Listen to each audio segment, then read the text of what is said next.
This is the part I was looking forward to the most. we know. Well, Justin, congratulations. I thought you had a great post-fight speech where you talked about just how much you appreciate the life you live and the opportunity. But can you put into words what it means to have that gold belt again, to be at the top of the sport? Not yet. Not right now. I mean, it's so hard to... I haven't stopped since I got out of that cage. They've been running me around. Thank God I have Knobs because she is the fastest caretaker the UFC has. So I call her a handler. She's handling me well. I love it. Listen, all leading up to this, you never downplayed how tough you thought Paddy would be, right? But surely you never thought it was going to be like that. I mean, did you envision a scenario where he goes toe-to-toe and has a Justin Gaethje fight with Justin Gaethje? Yeah, I did. I mean, that was his only choice. And I knew he wasn't going to quit. He's not a quitter. I've never seen him quit, never seen him give up. And luckily, I found some success early. You know, like I said, I was going to have to steal some momentum, and he was very confident, and I had to take that early. And, you know, the moment I stepped in there, he didn't take his eyes off me. That was me not too long ago. And I guess I was Eddie Alvarez, here to teach him a lesson. Yeah. Same thing he did to me. He did try a couple takedown attempts, a couple foot sweeps in the clinch, things like that. I mean, so he did attempt to get the fight to the ground, but did you expect him, or were you the whole time, were you expecting him to pivot his strategy and just like sell out for the takedown and try to get you down? Yeah, I mean, but I deserve some credit for stopping that from happening. I mean, there's no doubt he wanted to get it there. But half of wrestling is stopping people from taking you down, and that's what I was best at. And so luckily I was successful tonight from keeping him there. I thought I grappled well. I was in his guard, in his guard a little bit, past his guard, landed some huge shots. Pretty sure I sliced his face open with a couple elbows. Felt amazing. So yeah, like I said before, since Oliveira choked me out, I've been putting a lot of work in, and it sucks that it's part of the sport, but I have to do it. Yeah. I thought it was great that you gave him some credit to his tagline that Scousers don't get knocked out. But, I mean, as you're hurting him multiple times over there, like, do you start to get frustrated at all? Or, like, what do I got to do here? Nope. No. I just got to stay in it. You know, my coaches do a good job at keeping me focused and keeping me in the fight.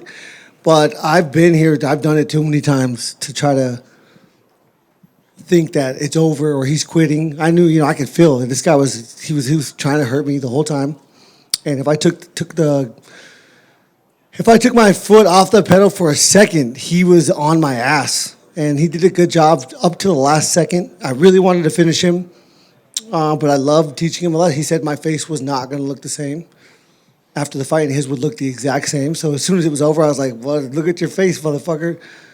It does not look the same. So for him to, and he's going to learn from this. You cannot have that mentality when you come in there. He needs to accept the worst possible outcome, and that's how you perform the best, when the pressure is the highest. And I learned that early. And it's such a crazy sport, so anything can happen any moment. You just gotta bet on yourself. And tonight I bet on me, not literally but figuratively. And clarify. It's just what we're doing. Yeah, I know you don't care about betting lines, but you have proven yourself over and over and over in this sport to be the underdog. Does that shock you? And I mean, like, what do you think it is that people continue to doubt you despite how many times you've come out here and done stuff like this? I don't know. It's hard to explain. But if you're with me the whole time, we're fucking up. I'll tell you that right now. I'm 9-2 as an underdog. But I've said it, I don't think people understand what I'm doing in there. I've said it from before I even got to the UFC. There is a method to the madness. It looks like absolute chaos, but it's less than seconds, less than inches. And my coach taught me how to be great in those areas. Yeah. I'm sure the adrenaline's still flowing a little bit, but do you have an update on physically, like, how you feel? Like, are you going to need some time off? Is there possibly anything broken after a like that? I definitely need some time off. He fucking rocked my brain a couple times, and the only thing we have over the more dangerous sports, which is boxing and football, is we get to take time. And so I will do that, but the White House is in June, and, I represent this country. I represented it tonight, And I hope to be, obviously, look at the position and opportunity they just gave me here. There's no way they're keeping me off that card unless I'm dead. Last thing for me, Dana was here earlier, and he said, "Look, I think the unification fight is next. The Ilia won't fight anybody else. Like, do you have a message for Ilia if that's the next fight?" Can't wait. It's what I got here for. That's what we do, and of course that's what I believe the next fight is, unless he's not back. Listen, given how popular Ilia's become and just the method of victory he's had and your style of fighting, and add those two to the White House, how big do you think that fight could be between you two? I mean, if I had any bit of a personality, it'd be fucking huge. But I just can't. I can't lie. I can't exaggerate. It's what I do. It's who I am. It's who my parents taught me to be. But I mean, there's no doubt it'll be the best. One of the best fights that they could definitely put on. It'll be for an undisputed belt, and I think they want to have 6 or 7, whatever. They want to have as many as possible. So if he's not back by then, they will strip him, and I will be undisputed, and then I'll fight for the belt on there and defend it. And then just last one, given all the comments from both the media and the fans leading up to this on Fight Week, and Paddy saying the stuff about how your face isn't going to look the same, and then you even coming up here saying, like, not bad for an old guy, is this the most satisfying win you've had in your career, just based on everything leading up to it and then the outcome? Yeah, I mean, I said it on the stage last night at weigh-ins. I was like, this is the biggest fight of my life, and because it's the next one. And now it's past, and the next one's going to be the biggest fight of my life. And that's just how this sport works. That's how I work. It's so difficult to do this because there is no making everybody happy. You're always going to piss people off. And, I read comments, and it's like, you motherfuckers. Like, I didn't even mean that. And then everyone takes everything out of context. And there's just no making everybody happy. So I'm just so happy to have the people around me that I do. And I know that I make them happy. And yeah, this is such a crazy ride. Such a crazy sport. Most exciting sport in the world. And I love it. Justin, how close did you think you were to finishing that in the first round? I have no idea. Can't wait to watch. I really don't. I mean, he was hurt, and I was like, what is happening? I didn't even know. I don't know. I even asked coaches, like, what did I hurt him with? I don't know what I hurt him with in the first round. He was very hurt. And I didn't recognize it until he found the fence, and reached for the fence with both hands. I was like, what the fuck is going on? But that's how fast it is. I was like, I want to finish this motherfucker right now, but I didn't want to take too many chances and put myself in bad position and get knocked out so that the world can shit on me. So it's a crazy game. A little bit later in the first round, you had him backed against the cage. You were talking to him. I don't know if you remember. In the first round? Yeah, I don't remember if you remember that at all, or if you know what you said. I don't think it was the first round. I think it might have been the fourth round. I need him in the leg. I was kneeing him hard in the leg. And he said, you need me in the nuts. And that's really the only thing I remember from the fight. I was like, come on, bro. Don't be a bitch. Stay in the fight. You're doing good. I noticed you just used the phrase "bet on yourself." I know I think had a shirt, maybe something like that. Yeah, it says "bet on you." I guess what does that mean to you? Means everything. I mean, I'm the only one that knows how hard I work. I'm the only one that can trust in the preparation. I'm the only one that understands how special my mind and body is. I know that it's going to do what it needs to do when the time comes. And I've trained it since I was a small child. I've sacrificed everything to be in this position right now. And if I'm going to bet on someone or something, it's going to be on myself, if that's an option. Especially if I'm playing DC on a golf course, I'm betting on me because he sucks. Justin over here. Congrats on the win. I remember last year when you said on social media that you live by the sword and you die by the sword. I think tonight was another great example for that. So how does it feel to continue to do that and keep that on your chest, even at the highest level when sometimes the odds may be against you? Yeah, it feels great. I said it before, last week in the scrums. I wish you guys could all feel what I felt tonight. The adrenaline, the pressure, because it makes me a better person. Understanding and going through that and facing my fears. There's 1,000 little quotes that you could think, but I mean, it's a crazy ride, and I'm so lucky to have the coaches I do. My wrestling coach, Ben Charrington, from when I was in college, he was my first year I showed up in 2007, was his first year being, part of the team and part of the coaching staff, and he's been on this ride with me the whole time. Luke was there when I showed up to Trevor's gym in 2010. When Shane Carwin was fighting Brock Lesnar, he would let me jump in his truck and drive me down to Trevor's gym 2 times a week. This shit has been crazy. I cannot believe I'm here and I've made it this far. And I really don't know how to explain it. I've been a fan of this sport since day one, when they were kicking each other in the balls and eye gouging each other. And it's just crazy. It's crazy to be here. And Awesome. And you've been in there with some of the best and throughout your whole career. So when you look at Paddy, how does he compare to your past opponents? And from your experience, do you think this is a guy that we'll see competing for gold again one day? Yeah, I mean, you have to learn these lessons. Again, his mindset going into that fight was not good. It's not how you can do. You cannot do that like this. You know, false confidence is terrible. Terrible. It'll kill you every time. And that's what he had. You know, specifically saying this was going to be the same exact fight as Chandler was crazy. And I was like, yes, thank God he's thinking like this. I said it on the press conference. I love everything that's coming out of his mouth, because you cannot approach this sport like that. And he'll learn, and he's really good. He's got balls of steel. Can't get put to sleep, obviously. I don't know. I smoked him, and can't wait to watch it. But yeah, I mean, I told him after, stay in it, stay on it. I'm right. You're right where I was not too long ago, 7 years ago, as a matter of fact. And he'll be there soon. Justin, right here. You are the first 2-time interim champion in UFC history. You don't usually get too many second chances, but here you go to a unifier with an undefeated top 3 pound-for-pound fighter. I know he is not Khabib, but what are you taking into this fight with Ilia in terms of lessons and why you're going to make it work this time? Just got to trust the preparation. Trust in my coaches and trust in my skills. I'm here for a reason. I hope it's my destiny, but I don't get to write that, so we'll see. You tied Dustin Poirier and Edson Barboza for the most fight of the nights in UFC history tonight at 10. That's through 15 fights, and they had 30, 32, 31. So. Yeah. No one's been as exciting and as consistent as me ever. Again, I've watched this sport since they were gouging each other in the eyes, kicking each other in the balls, had one boxing glove on, had shoes on, and no one has been as consistent as me and as exciting. And I'm proud of that, and luckily it's just who I am, because I don't try. Coming out tonight, I'm like, that was a great fight. It was like the best fight ever. I'm like, what the fuck? Sweet. Can't wait to watch. And it's 100K now, not 50. You got a million now. I love that. Yeah. And we asked Dana in here about, the stuff this week. He asked you what happened. Are you satisfied with your situation with the UFC going forward after the comments earlier this week? Yeah, I mean, I'm very happy right now. I get to fight for the belt next fight. I get to get paid as a champion.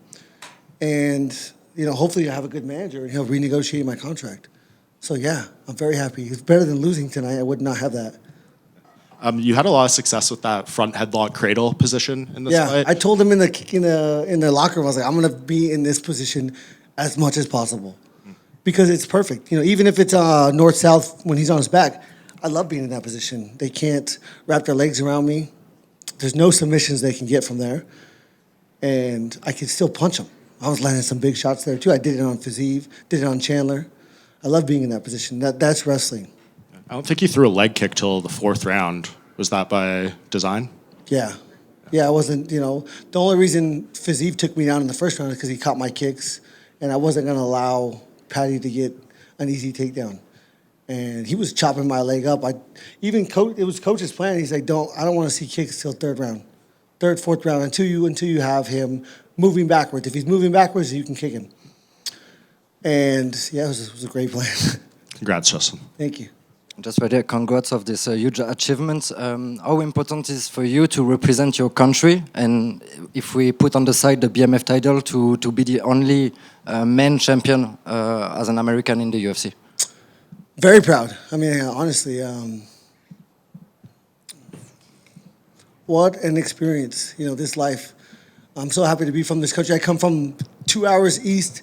If people have seen the movie Tombstone, 40 miles north of Tombstone is where I grew up, in the middle of the desert, and I can't imagine how happy and proud those people are tonight. But, growing up, you love to represent your mascot at your high school and then your college mascot, and now I get to represent the United States of America, and it is so big for me and so big for You know, I'm half Mexican, half German. I think it's such a melting pot, and there's so many good people in this country and good, good things.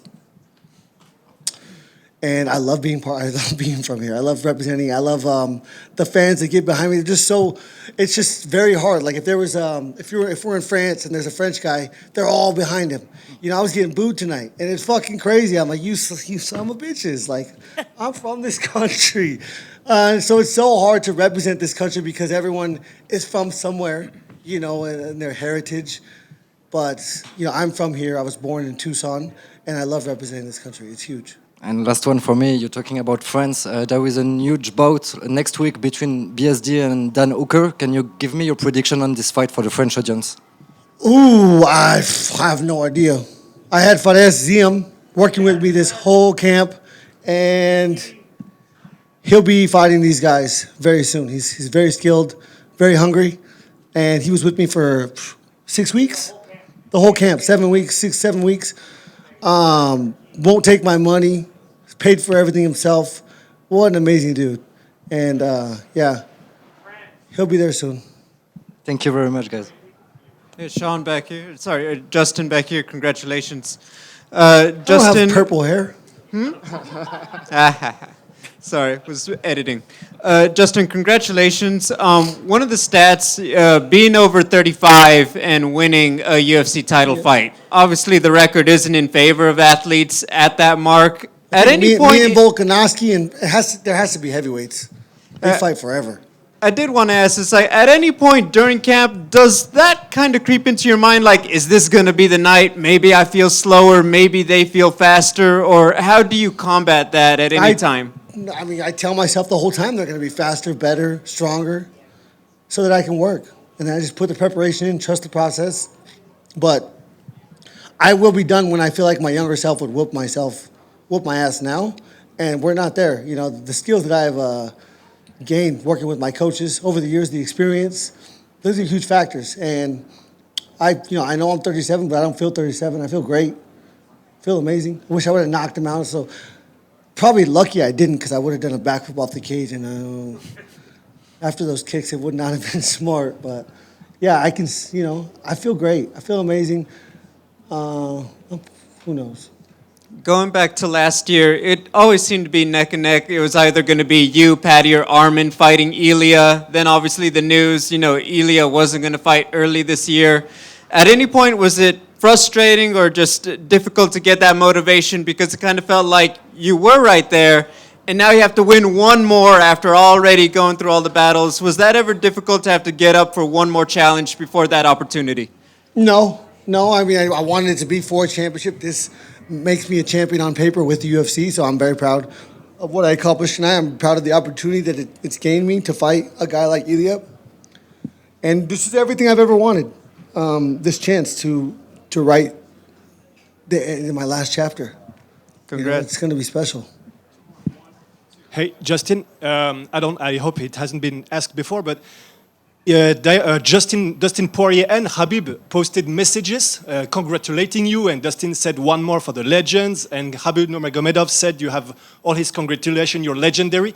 Can you talk a little bit about the brotherhood of the old guard that keeps beating the new and lifting each other up? Yeah, I mean, I think we're 3-1 right now. I freaking ran through the house when Dustin Poirier beat BSD. I beat Fiziev.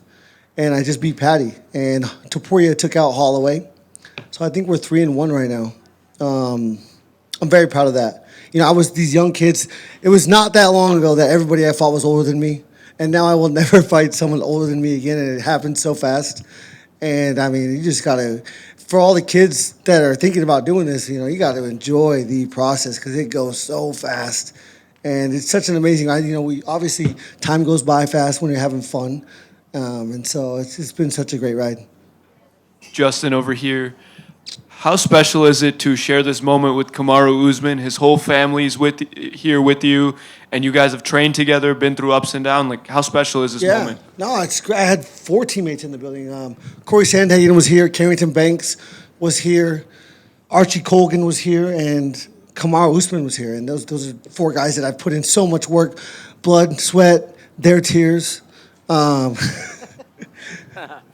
it's been great. I mean, there's nothing like having the camaraderie of guys that truly trust in you and believe in you more than you do yourself. And it's actually so much worse when my teammates fight than when I fight. When it comes to nerves and feelings. So they just all need to retire. Congratulations, champ. Thank you.